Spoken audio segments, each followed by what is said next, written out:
भी एक तरीके से इशारा किया कि बड़े नेताओं के आने जाने से भी कहीं ना कहीं असर पड़ा और साथ ही जीतू पटवारी को जिम्मेदारी लेनी होगी, ये बात भी उनकी तरफ से कही गई।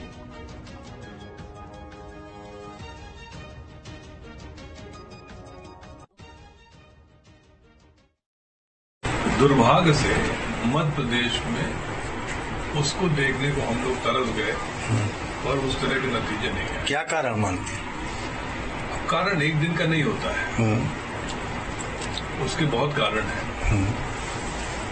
सरकार न टिकना एक कारण है, 15 महीने में चुनी हुई सरकार गिरना,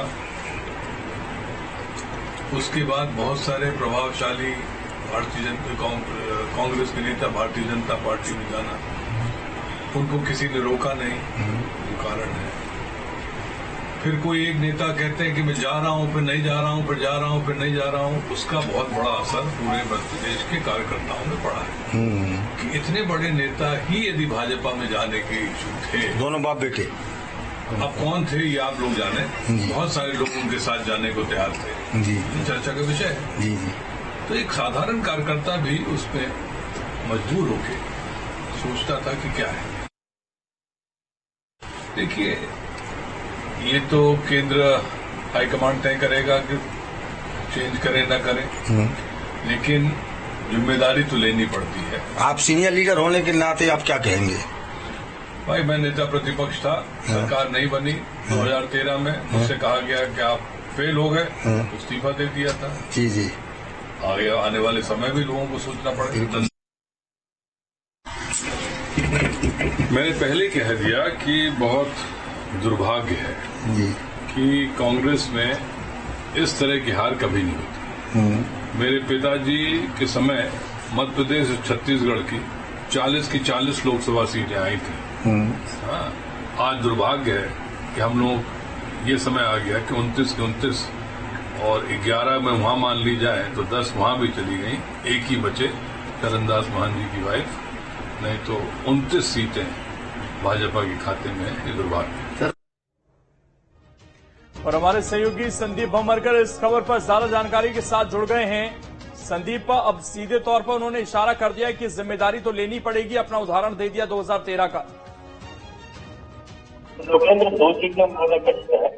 एक तो ये हार को छुट्टी हाथ ना समझ के इस पर तो इसकी जिम्मेदारी लेना जरूरी है, और दूसरी इन्होंने जो अहम बात की है कि हार की वजह क्या थी, कांग्रेस में हताशा इस हार की वजह रही, और कमलनाथ और नकुलनाथ पर अपरोक्ष रूप से निशाना साधते हुए अजय सिंह ने यह कहा है कि उनकी भाजपा में जाने न जाने की जो अटकलें थी और इसके बाद में कमलनाथ और नकुलनाथ की जो छुट्टी थी, इसने कांग्रेस के कार्यकर्ताओं में हताशा और निराशा भरी, और उसी के नतीजे में कांग्रेस मध्य प्रदेश में बुरी तरह से हारी। न केवल मध्य प्रदेश में बल्कि छत्तीसगढ़ में थी।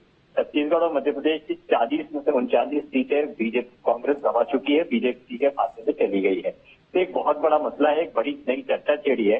हालांकि पिछले दिनों ही पीसीसी चीफ जीतू पटवारी ने हार की पूरी जिम्मेदारी अपने ली थी और ये कहा था कि हम इस हार की समीक्षा करके नए सिरे से काम करना शुरू करेंगे।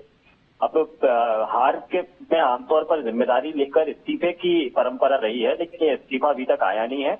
न नेता प्रतिपक्ष शुभम सिंघार की तरफ से आया है और न ही पीसीसी चीफ जीतू पटवारी की तरफ से।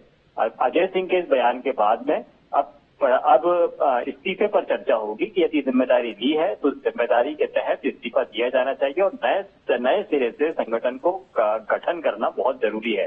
कांग्रेस के सीनियर लीडर अजय सिंह अगर इस तरह की बात कर रहे हैं, जिन्होंने डेडिकेटली विधानसभा और लोकसभा के इलेक्शन में काम किया और हार के बाद में अगर वो कोई प्रतिक्रिया दे रहे हैं, तो कांग्रेस में इस तरह की प्रतिक्रियाएं आम है, अलग अलग तरह के बयान आते हैं।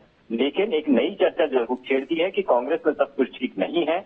आरोप प्रत्यारोप के साथ में टांग खिंचाई के दौर भी शुरू हो चुके हैं और कांग्रेस यहाँ पर अब नतीजों पर जाना चाहती है, इस्तीफे के दौर शुरू करवाना।